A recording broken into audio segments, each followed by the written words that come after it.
We appreciate that. They'll also be fast-tracking American goods through their customs process, so our exports go to a very, very quick form of approval, and there won't be any red tape. Things are going to move very quickly both ways. The final details are being written up in the coming weeks. We'll have it all very conclusive, but the actual deal is a very conclusive one. We think just about everything's been approved.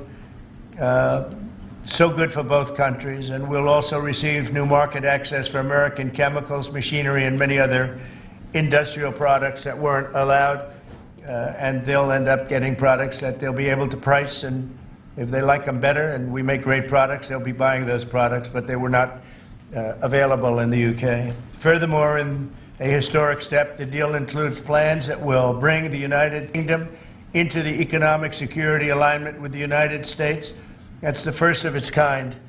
So we have a big economic security blanket, and that's very important, and we feel very, very comfortable with that because it's been a great ally, truly one of our great allies. I mean, a lot of people say our greatest ally. I don't want to insult people by saying that, but I can say it's certainly one of our greatest, and right at the top, and they're the first one we're talking about. And by the way, we have many meetings planned today and tomorrow, and every country wants to be making deals.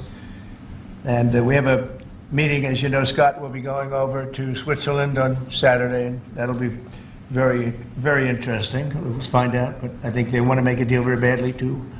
Both countries have agreed that the economic security is national security and will be working together as allies to ensure that we have a strong industrial base, appropriate export controls, and protections for key technologies and industries like steel. Steel is a big factor. Both countries will become stronger with steel and things necessary for military. You know, we used to build ships and other things literally at a level that nobody's ever seen, and we haven't. We've eased up, and I would say that the UK certainly eased up, but now we're going to be uneasing both, and we work together.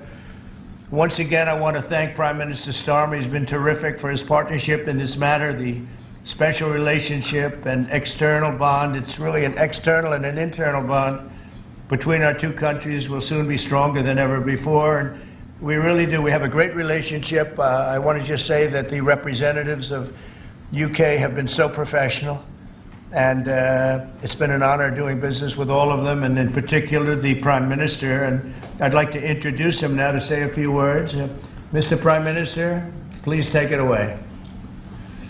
Thank you, Mr. President, Donald. And this is a really fantastic, historic day in which we can announce this deal between our two great countries. And I think it's a real tribute to the history that we have of working so closely together. Can I pay tribute, Donald, to your negotiating team as well, particularly yes, Howard and Jameson, who've done an incredible job, a very professional job, and my team as well. Two negotiating teams have worked at pace now for a number of weeks to bring in this deal today. Really important deal. This is going to boost trade between and across our countries. It's going to not only protect jobs but create jobs, opening market access. And as you say, Donald, the timing couldn't be more apt, because not only was it 80 years ago today that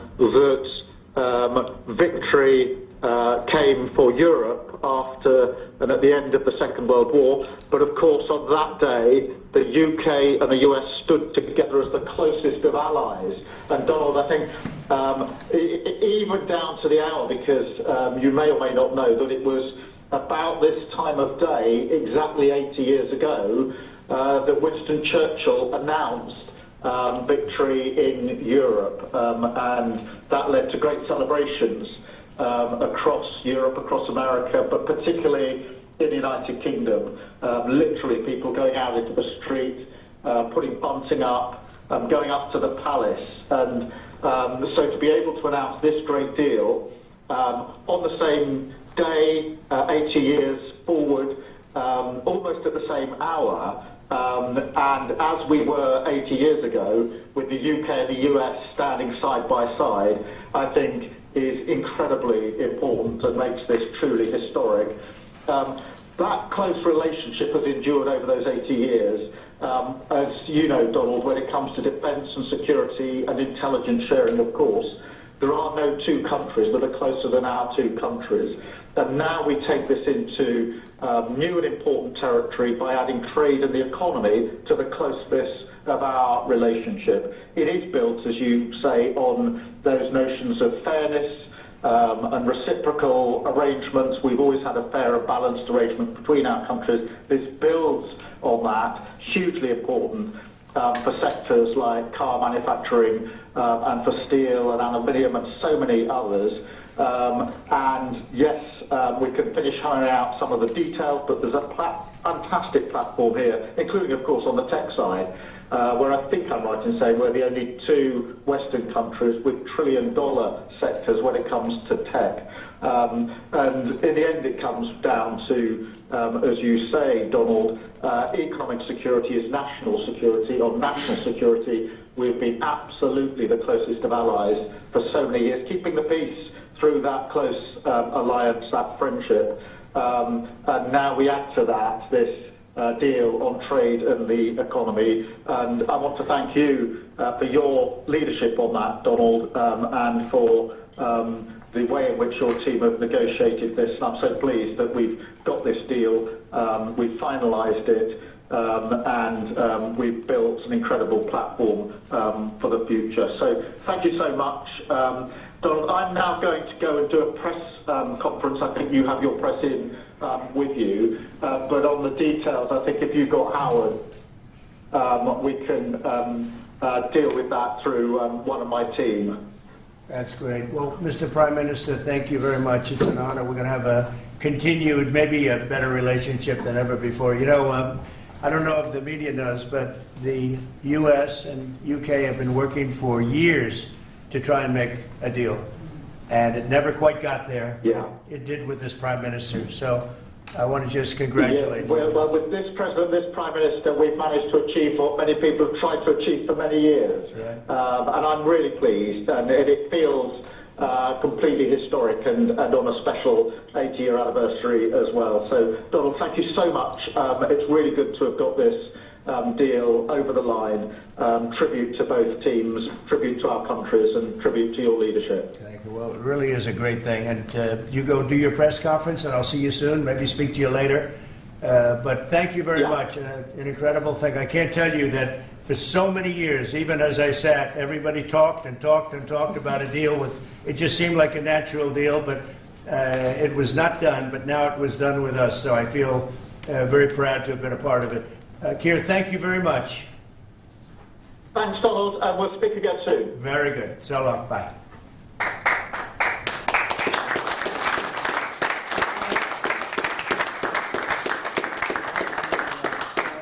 Why don't I do this? Why don't I have our Secretary of Commerce, Howard Lutnick, give a little description of the deal pretty quick, and then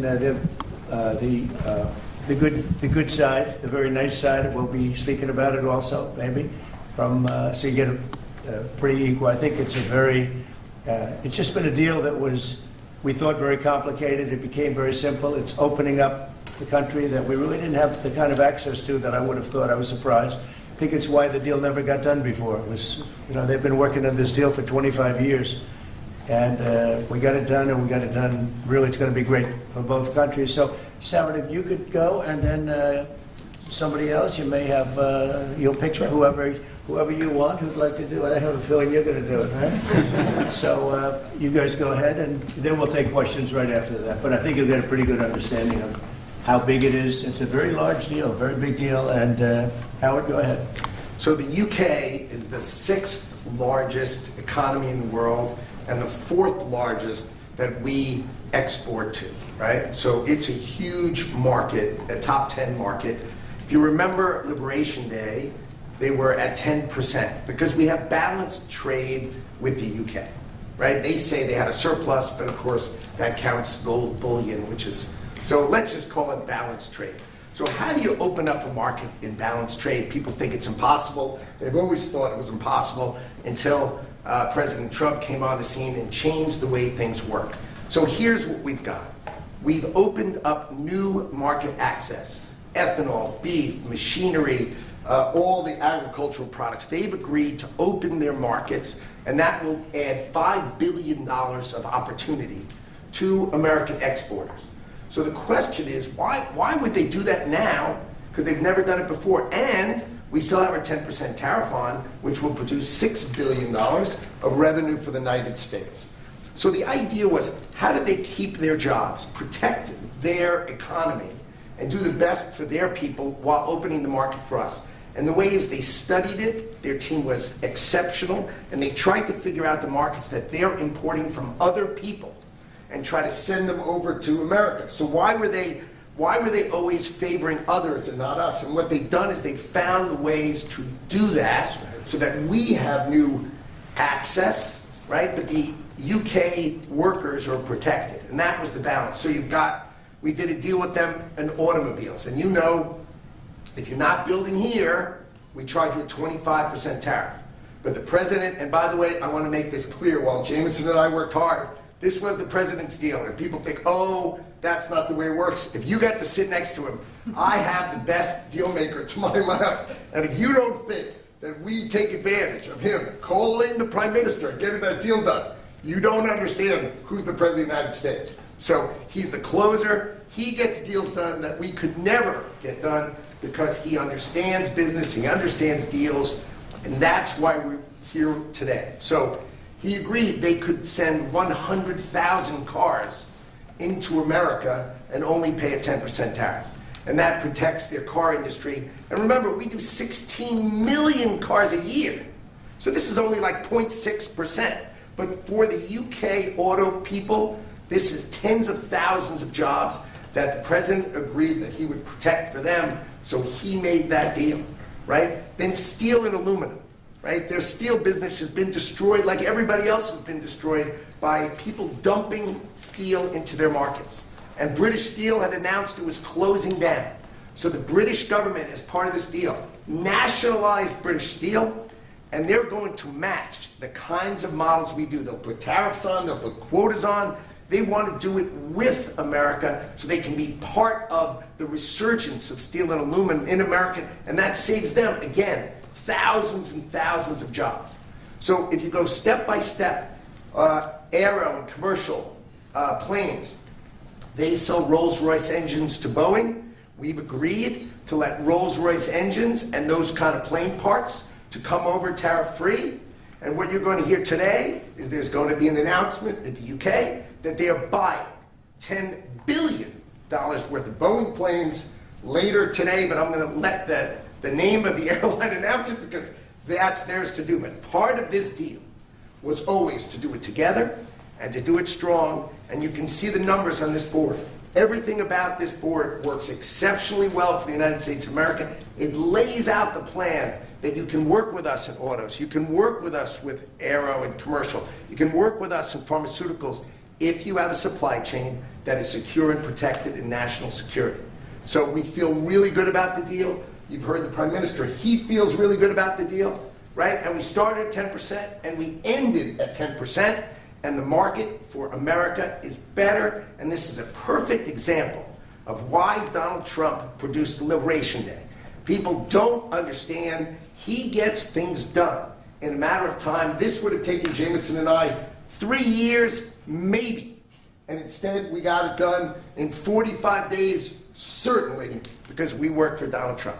So, Jameson, my partner in all this, maybe Jameson, you'd like to talk a little, and then we'll turn it over to the UK. Sure, happy to do that. Everyone has great remarks.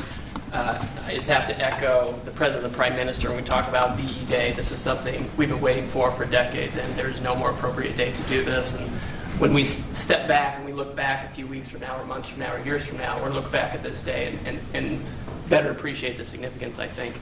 And I'll just say as well, in terms of negotiating, I mean, the UK negotiators, you know, we've got one right here, did an incredible job, right? This is why you win wars, right? When you act like this, and the ambassador, he knows more about trade than a lot of us here, based on his background. And I would say on this deal, Mr. President, what we've shown is that it is time to change the way we do trade. People said we couldn't do a global tariff, we did a global tariff. They said no one would want to deal with us, people want to deal. They said no one give offers. You saw that stack of offers I showed you yesterday, all of those countries. Said we wouldn't get deals, and here we are with the deal with the 6th largest economy. We've agreed to have fair and reciprocal trade, and we've done it in record time. Thank you very much, sir. Great job. Thank you, sir. Mr. Ambassador, please. Well, Mr. President, thank you very much indeed in hosting us this morning.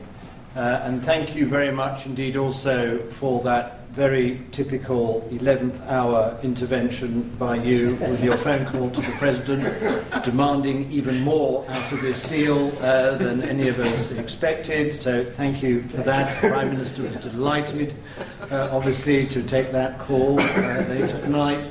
But you took it to another level, and I think the point I would make is twofold. One is that if we're going to rebalance and rebuild international trade in a way that serves all our interests, then we're better doing that together than separately and apart, and that's what we're on a mission to do.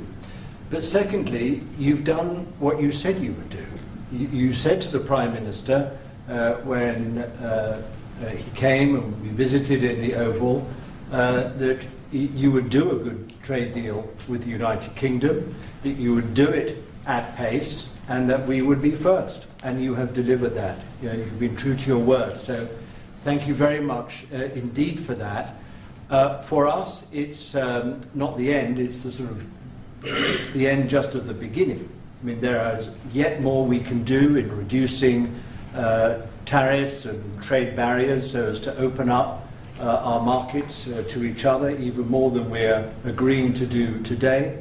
But it also provides us with the platform, the springboard, to do what I think will be even more valuable for both our countries in the future, and that's creating a technology partnership between the United States and the United Kingdom so that we can harness science and technology in order to create future industries and future jobs, and to do that together in the way we work so closely already in the national security and defence area. We can just take that to yet further areas of science, enterprise and endeavour. So we're looking forward to doing that in the coming months. You've launched us extremely well today. It just, in my view, as the Prime Minister has said, just shows what two countries who trust each other, who are confident in each other and are familiar with each other can do, not just for ourselves, but for those the rest of the world who need to benefit from a bigger and better international trading system. Thank you very much. That was beautifully stated. What a beautiful accent. I'd like to have that accent. Thank you. My mother would be proud. Thank you very much. Mr. Any questions? President, James Matthews from Sky News. Yes. Can I ask, why Britain and why now? And you've described this deal as a full and comprehensive deal, and yet we've just heard from Mr. Mandelson it's the end of the beginning. Clearly, there's much more work still to do. With respect, are you overstating the reach and significance of this deal because you're a president who needs a result at a difficult time? I think that it's a great deal for both parties. It's for us. We're opened up. I didn't know how closed it was. Quite closed, the market, as you know, the UK, and it opens up a tremendous market for us, and it works out very well, and a lot of assets. You see the chart, and those are tremendous assets. But we've been trying, and when you say why us, meaning your country, we've been trying for years, and they've been trying for years to make a deal, including when I was in the, first term. It would always be people talking, but they weren't getting it done. But for 25 years before that, they were trying always to make a deal, a very significant deal. I actually, until I looked at the numbers, I didn't realize this is a very conclusive deal, but we think we can grow it even from that. But this is a maxed out deal, not like you said it. You said it really incorrectly. This is a maxed out deal that we're going to make bigger, and we make it bigger through growth. But we have tremendous assets involved. I was surprised to see how big your country is in trade, actually. One of the biggest in technology and so many other things. It's agriculture. I really didn't know. It's depending on your definition, it's from 4 to 5 to 6. That's pretty big in the world. So I was very impressed by that. But we're going to take it to new levels.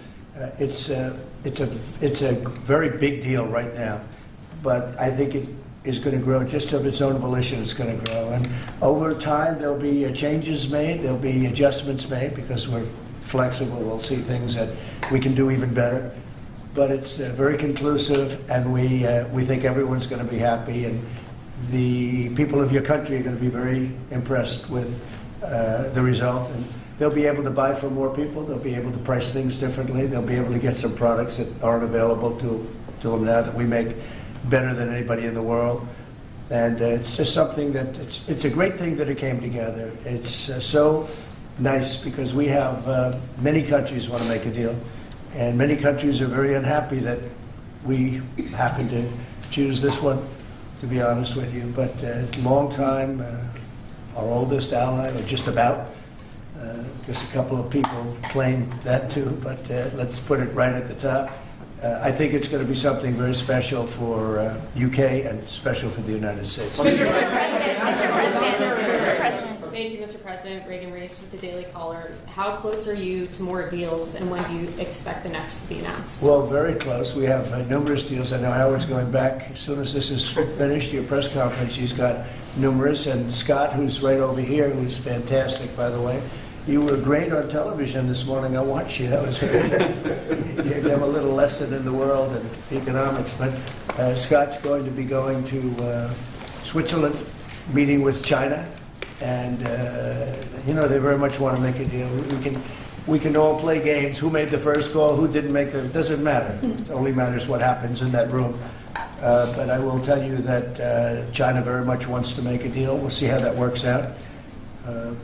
Every country throughout the last 40, 50 years has literally ripped off the United States on trade, on military, on protection, on all the different things. And we are now making fair deals. And in this case, it's great because we really weren't very much involved. You have the European Union, which is, I think you made the right decision years ago. I don't know if you remember, I was opening up Turnberry the day that you were voting.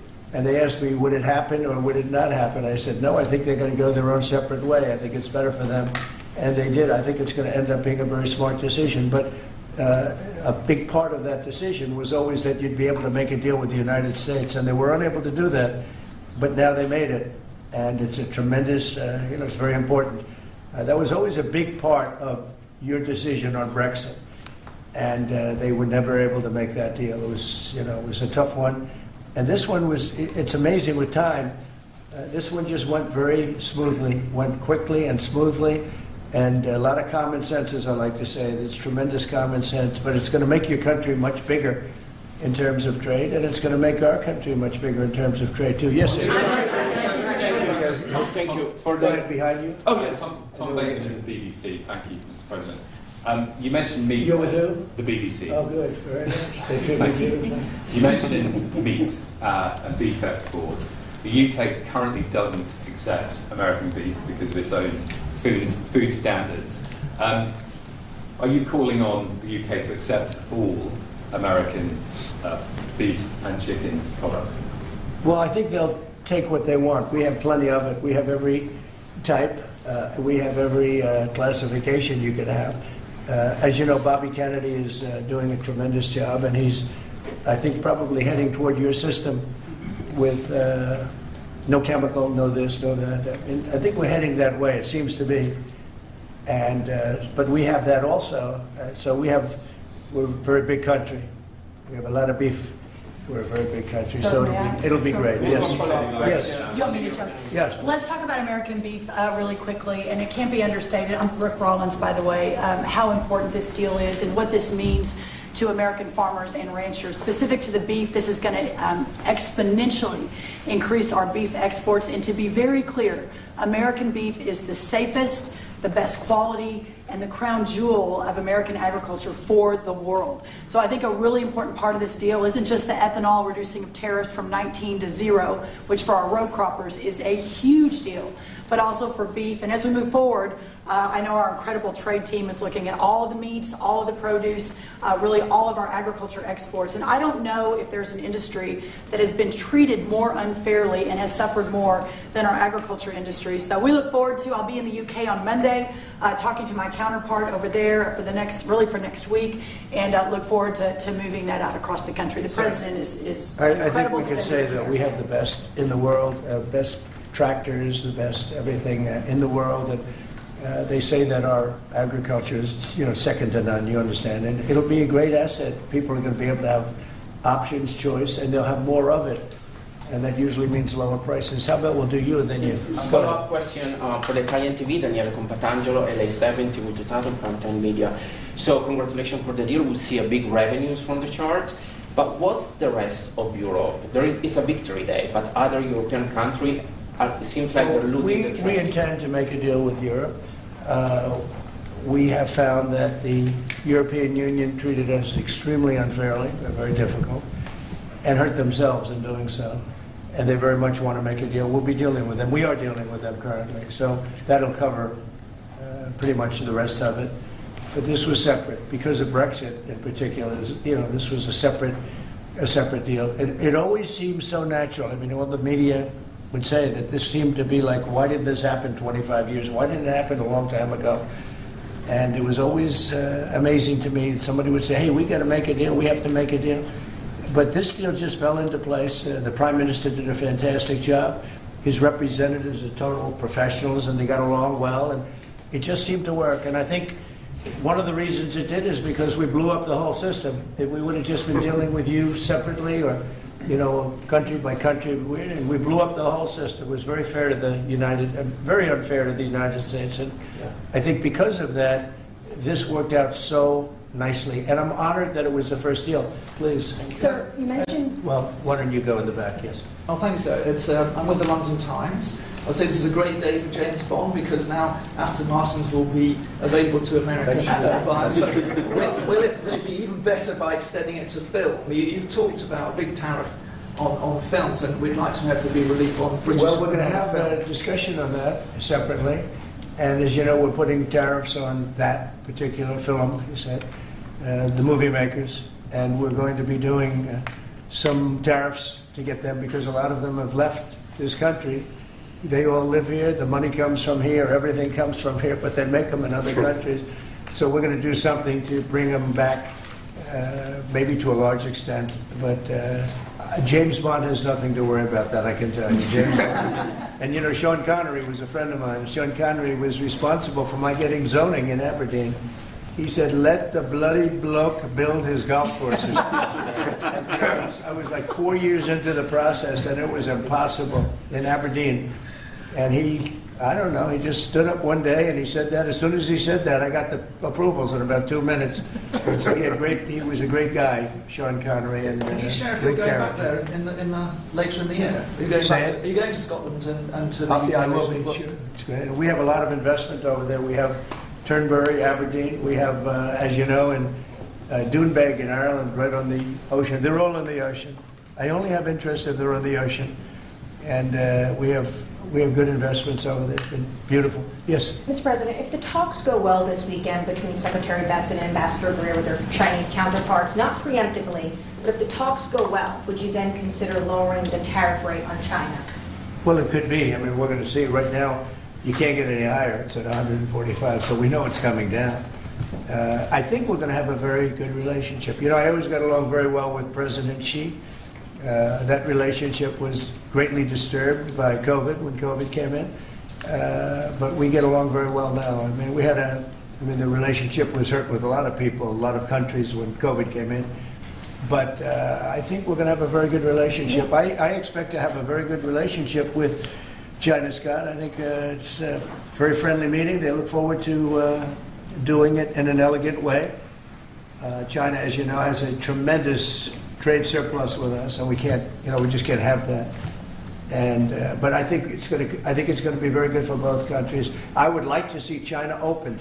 One of the big things here is, and nobody would know this, but the UK was largely closed. It was very much closed to trade, and now it's opened. And a lot of the financial reporters, I'm very happy about that because so much, I'd listened to them. Well, I hope they get countries opened up. And then you compete on a fair basis, but you can't compete when you're not allowed to go there. China would be the number one example of that. You know, it's very close. We almost had it last time before COVID, and that didn't work out. But we made a great deal with China. They had to buy $50 billion worth of our food products, and it was a great deal, doing very well for our farmers. And then when Biden came in, as usual, nothing happened. You know, he didn't enforce it. And it got less, and ultimately, you know, destroyed a great deal. That was a great deal. But no, I think that we're going to have a good weekend with China. I think they have a lot to gain. I do think they have far more to gain than we do in a sense, but we're going to have I think we're going to have a very, very good weekend. Will you speak to Xi after the weekend talks? I might, yeah, sure, depending on what Scott says. We sort of, Scott is doing certain countries and Howard's doing certain countries. I mean, I wish I had like 10 more of each. Then we could do them all at one time. But there will be a time, we'll do a number of them. And then there'll be a time, I think I can say to Scott and Howard, where we're just going to say, because we understand the countries, we understand what they want, where we're just going to make the deal. In other words, we don't need the country involvement because we've already had it. And we'll say this particular country, which had big surpluses, let's say, we had therefore deficits, that this particular country is going to pay a 25% tariff or 30% or a 50% or 10% or whatever it may be. I think we should explain it now, Howard. One of the things we did here that we'll rarely do is on cars, we took it from 25 to 10 on Rolls-Royce because Rolls-Royce is not going to be built here. I wouldn't even ask them to do that. You know, it's a very special car, and it's a very limited number too. It's not, you know, one of the monster car companies that makes millions of cars. They make a very small number of cars that are super luxury, and that includes Bentley and Jaguar.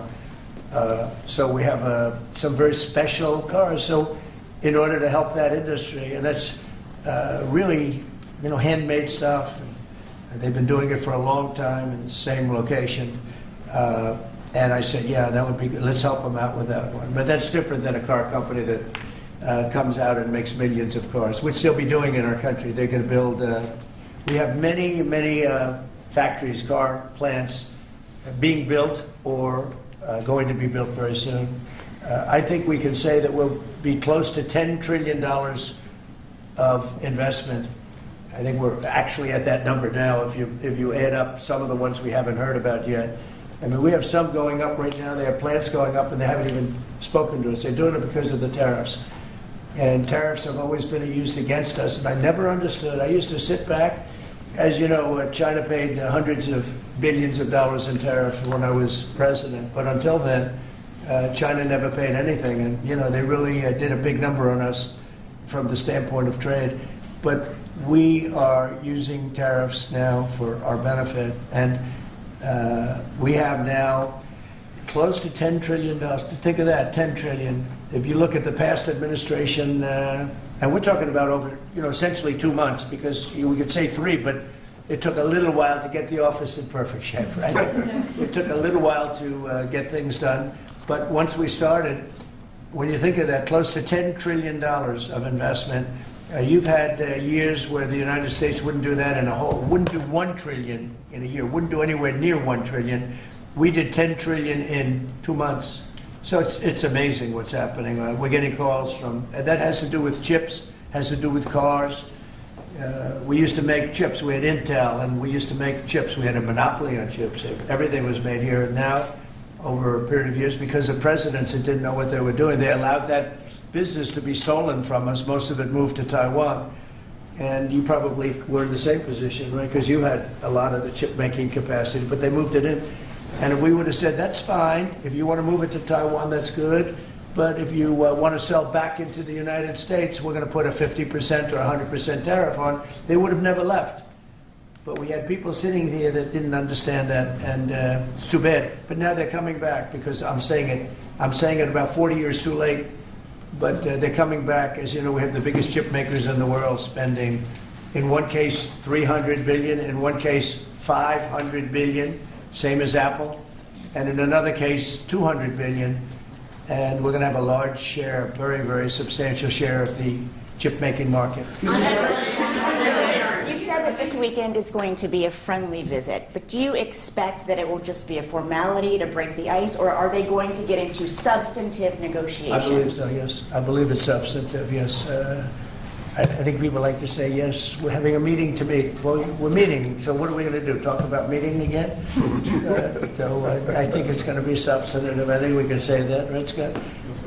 Very substantive. Now, China wants to do something. And look, they have to at this point. You know, essentially, they made $1 trillion a year, and now they have absolutely, no business because of the tariffs. They have no business. And they want to have business, and we want them to have business. We want them to do well. We want them to do very well. So I think it's going to be very substantive. Because business has slowed down, as you mentioned, we're seeing as a result, the ports here in the U.S., the traffic has really slowed, and now thousands of dock workers and truck drivers are worried about their jobs. That means we lose less money. When I see that, that means we lose less money. Look, China was making over $1 trillion, 1.1 trillion, in my opinion. Different numbers from 500 billion to $1 trillion or $1 trillion. I think it was 1.1 trillion. And frankly, if we didn't do business, we would have been better off. Okay, you understand that. So when you say it slowed down, that's a good thing, not a bad thing. But we're going to make it so they can. I'd like to say they can do better, actually, in terms of the bottom line. We'd like to see China opened up so we can compete in China and give people something that they've never had, access to something that'd be great for the world. It would be great for our businesses, and I think it would be great for friendship. I really expect a lot of people think I'm a militant guy. I'm really not.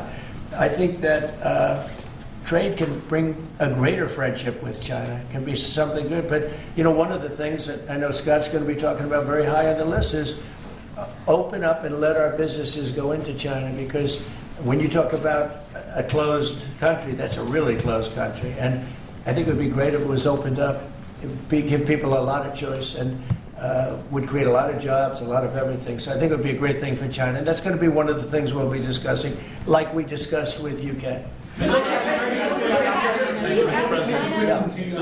So what does Britain have to do for you to drop the baseline 10% tariff that you're maintaining? Well, I think that's set because that has to do with a lot of different things, including past. There are a lot of past things that we talk. This is very inclusive. We included everything, and that's pretty well set. Yeah, please. Yeah, Mr. President, the 10% baseline tariff remaining in place, is that a template for these future trade deals? You say you're going to keep it here. No. Is it going to stay in every case? No, that's a low number.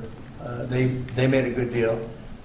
Some will be much higher because they have massive trade surpluses, and in many cases they didn't treat us right. One thing with UK, they had somewhat closed, not like a China as an example, but they always treated us with great respect. So they treated us with great respect. The template of 10 is probably the lowest end, and therefore they made that deal.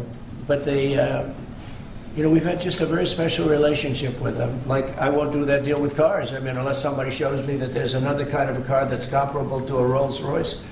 And there aren't too many. This is a good commercial for Rolls-Royce. They're going to order a lot of cars. Mr. President, I wonder whether you'd like to buy. Well, the last time this happened, I would be happy to suggest a discount, obviously a very modest discount. We have to protect our pocket. I've had many of them, actually. The last time that happened, I ended up buying a Tesla.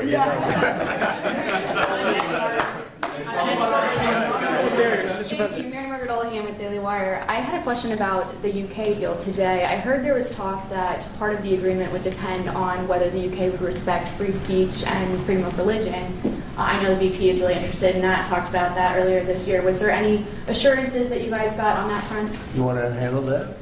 Yeah, that was not part of the conversation. Our conversation was an economic conversation from start to finish, closed by the president yesterday.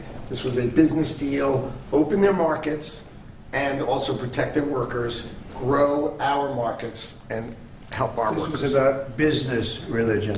Business is so good. semi-religion, but not nearly as important. I don't want to get myself in. Mr. President, will you be asking China to help you close, the gap between Ukraine and Russia? I think so. Yeah. I think it's a natural thing to ask. What do you expect? Sure. them to I don't know. do? I think we're making good progress. Fighting is a little bit different than it was. I think if we weren't involved, Russia would be, going at it to maybe get the whole thing. Without our involvement, they'd be able to get it, because we supplied a lot of different things foolishly, but we've been sort of paid back by doing the rare earth deal that I talked about before. I think that I think that we will be very much involved in trying to get that bloodbath. It's a bloodbath. It's a horrible situation. 5,000. It's really more than that. But it's 5,000 soldiers on average a week, mostly soldiers, are being killed. Young, beautiful people. I mean, they're being killed. I see the satellite pictures coming back, body parts lying all over fields, heads and arms. It's so terrible. I've never seen anything like it, actually. And if we can get that stopped, that would be a great accomplishment. And we're trying very hard. And I think we're close. And Mr. Witkoff is talking constantly back and forth. He's a real professional. He's got a great relationship with both countries. And I think we have a good chance. And likewise, we're trying to work on Iran to get that solved without having to get into any bombing, as we say, big bombing. I don't want to do that. I want them to work a deal. I want them to be very successful. Thank you, Mr. President. Edward Lawrence from Fox Business. Yes. On the non-market barriers, how did you get the UK to bend, and what was the 11th hour deal or ask? Well, I think it was really just a part of the overall. I mean, they have so many things that are so good for them. It's going to be so good for the country, and that was sort of easy. It wasn't. We had non-market. I call it non-market or non-monetary trade barriers, and we had quite a few of them. Not nearly as bad as some countries. Some countries have, they have virtually no tariff, but the rest of it is so brutal you can't do business with them, right? So it's a very important question, actually. No, I think the overall deal just worked out very well from their standpoint. They were willing to give that in order to get other things, and you might want to speak to that, Mr. Ambassador. Look, the point about the deal is that we will continue reducing tariffs and non-tariff barriers. This is a continuing picture. It's a movie. It's not a still picture here. It's a movie. Yeah. It continues. And we're both committed to freeing up trade between our countries. We're both committed to freeing up investment between our countries. And the point about this deal is that it provides a very good template and a very good launch pad for what we can continue to do and build on in the future. And that's what we're both determined to do. Many of the we'll keep it confidential. Yeah, how about just one more little thing, right? It got the deal closed, and it was handled very well from the other side too. But many of these things that we're talking about, we've been talking about this for 25 years. It's hard to explain when. If you weren't sitting behind this beautiful Resolute desk, you just wouldn't get it. I have been hearing about making a deal with UK for 25 years. And especially around the time of Brexit. They wanted to make a deal, so they came out of Brexit and they make a deal, and how natural. And it just couldn't be done. It couldn't be done. Good people. And this is a bigger deal. This is a much bigger, better, stronger deal for both of us than we ever even contemplated before. It's a big deal.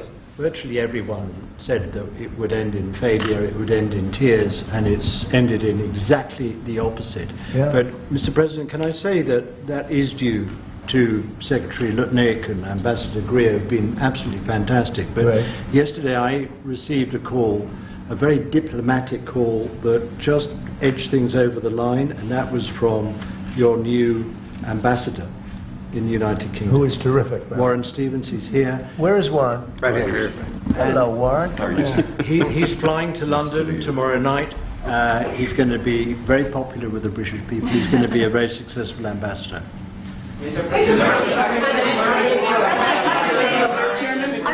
And? Were you disappointed? And? He's got plenty of cash. That guy's plenty of cash. We need some more beef. Are you planning to meet Ursula von der Leyen? You're going to go ahead, fast. Yes, are you planning to meet Ursula von der Leyen, the President of the European Council, anytime soon? Oh, she's so fantastic, right? She's so fantastic. I hope we're going to meet. Yeah, the answer is yes. I saw her a few days ago. And I think that we'll definitely meet, yeah. The European Union is a big thing. They want to make a deal very badly. You know, everybody wants to make a deal. Look, everybody wants to make a deal with the United States, and we're doing that, and we're going to make fair deals. I'm just honored that this was the first one. Go ahead, please. The Federal Reserve Chairman, Mr. President, says that you would have to call him for a meeting. Do you plan to meet with him? I could call him for a meeting, but it's like talking to a wall. He should be. The Bank of England cut. Well, the Bank of England cut, China cut, everybody's cutting but him. It's I don't know. We'll see what happens. It's a shame. I call him Too Late, Too Late Powell, that's his nickname, and it's a shame, it's ridiculous. So, meeting, he's always too late. But in this case, it's not going to matter that much because our country is so strong, we're so powerful in terms of economic strength and what we've done, and I'll tell you what, if we didn't have our first term, you wouldn't be. We created things in the first term. We cut more regulations than any president in history. We cut the taxes more than anybody in history. And a very big factor is going to be the tax bill that we have right now, the one big beautiful bill, as we call it, which is all-encompassing, the biggest tax cuts ever in history, bigger than even the first time, and the incentives, even great for the UK, because it'll make us so strong that we're going to be doing more business with you. It's a very important element for taxes, for every aspect, regulation cuts. That bill is, I believe it's the biggest bill of its kind ever in the history of this country. And Speaker Johnson and Leader Thune have done an incredible job. I mean, I'll let you know, we have to get a vote, but we have a lot of support for that bill. And if that happens on top of all of these trade deals that we're doing, this country will hit a point that you better go out and buy stock now. Let me tell you, this country will be like a rocket ship that goes straight up. This is going to be numbers that nobody's ever seen before. That's a very important element of all of this. If we get that. If you don't, and the Democrats are fighting it only because they want to fight. They have Trump derangement syndrome. If it was somebody else, they wouldn't fight. If you had a normal person, if you had some stiff sitting behind you, they'd be fine. But they have Trump derangement syndrome. Senator Schumer's become a Palestinian. Welcome. I don't know when they're going to give him the ceremony, whatever the ceremony may be. It's terrible what's happened to the Democrats. So, very, very important element of everything, of what we're doing, unrelated to today, but related in the sense that we'll do, if that passes, we'll do even more business with the UK. We'll have so much. It's the biggest tax cut in history. It's going to make our country zoom. It's going to be incentive, as you know, with the deduction basically for work. You work, you build, you plant, etc. Your deduction. It's going to be the biggest. It's the biggest bill of its kind ever passed. Maybe the biggest bill ever passed. That's why we call it the one big beautiful bill. You just announced a new nominee for the U.S. Surgeon General who never finished her residency and is not a practicing physician. So can you explain why you picked her to be America's top doctor? Because Bobby thought she was fantastic. She's she's a brilliant woman who went through Stanford, and as I understand it, she basically wanted to be an academic as opposed to a surgeon. I think she graduated first in her class at Stanford. And Bobby really thought she was great. I don't know her. I listened to the recommendation of Bobby. I met her yesterday and once before. She's a very outstanding person, a great academic, actually. So I think she'll be great. Your nominee for U.S. Attorney of D.C., do you have a backup plan if this Senate? Oh, I do, yeah, but he's a terrific person, and he wasn't getting the support from people that I thought. He's done a very good job. Crime is down 25% in D.C. During his period of time. I'm very disappointed in that, but I have so many different things that I'm doing now with the trade.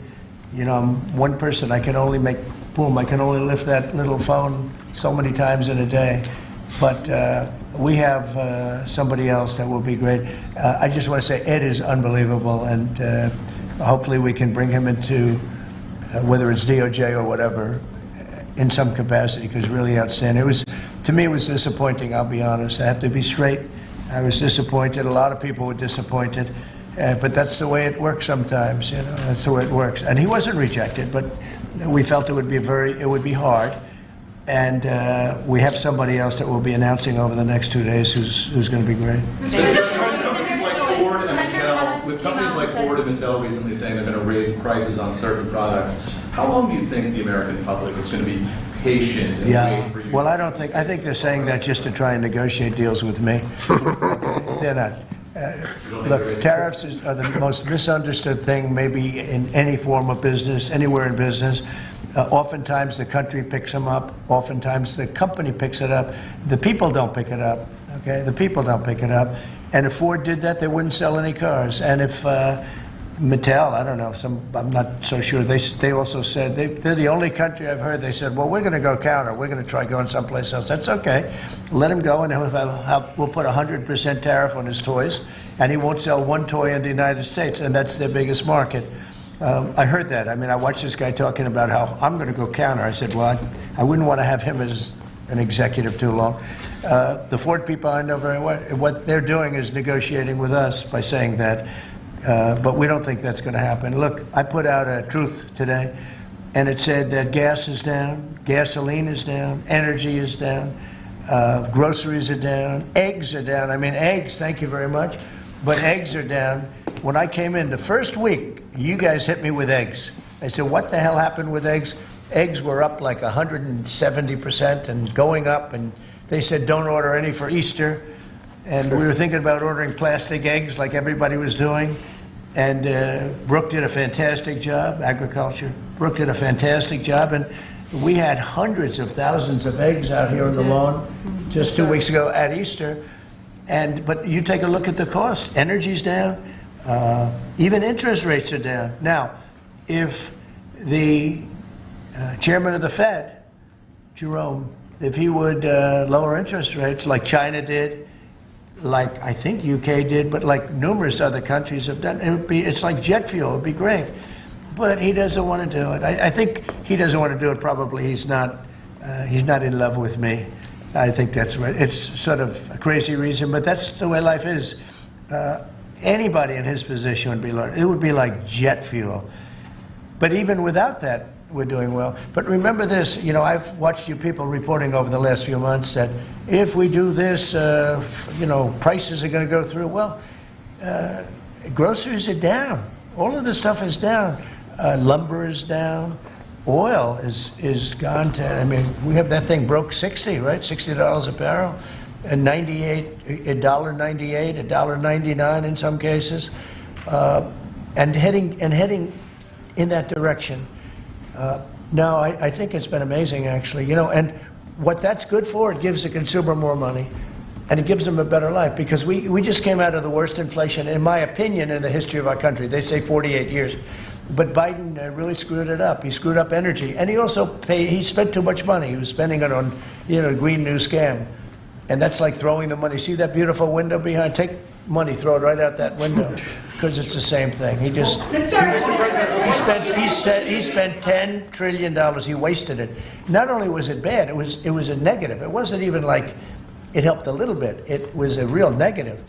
And then on top of it, they let 21 million people into our country without any identification, anything. Just let them in. It's very, very sad. Well, we'll do one or two more. $1.99 gas. Violence in India and Pakistan. Go ahead. Who are you with? I'm with the Daily Telegraph. Now, you know me from Yeah, another I place. do. How concerned are you about the UK's reliance on China? Chinese money in the money markets, Chinese exports. We're not concerned. Is that something that came up in discussions? I'm not concerned about anything. If I was, I wouldn't even be here right now. If I was concerned about anything, and it wouldn't be that, but I wouldn't be here right now. No, we're not concerned. We're going to have, I believe, a very good relationship with China, and a fair relationship, and it'll get bigger and it'll grow. It'll grow. As an example, if they open up the country, That'll be the best thing China ever did for itself. They don't know that yet because, it's been a different system. But that'll be the greatest thing that ever happened to China. The people will be happier. They'll buy for less. They'll see things that they never saw before, and they'll be buying them. And it'll really create great long-term peace. And if I could ask one of the Agriculture Secretary, actually, there's a lot of concern about chlorinated chicken, the import of hormone-treated beef. How's that question been addressed, resolved in these talks, or is that something for the continuing negotiations? Well, James. I would just say that it's very clear, and we have in the heads of terms that we are going to discuss all of these types of issues, and obviously the importing country, whether it's us or them, you got to follow the rules on those types of things. But our point is the rules need to make sure that they are based on science, and that's our expectation. We know the UK believes that too, so we want to come to an accommodation. We want the consumers in each country to be able to choose what they want and give them the information that they need. Okay. We have an incredible EPA led by Administrator Zeldin that is on this. So the talks continue, but we are very, very confident in our products, and what the President has done to open up the markets is unprecedented for these farmers here in America. Thank you. Wall Street as they watched this. I mean, you saw the stock market decline sharply after Liberation Day, and it's rallied back since then. Well, now it's going to really rally because, don't forget, they said this is all a pipe dream. And this is a tough one.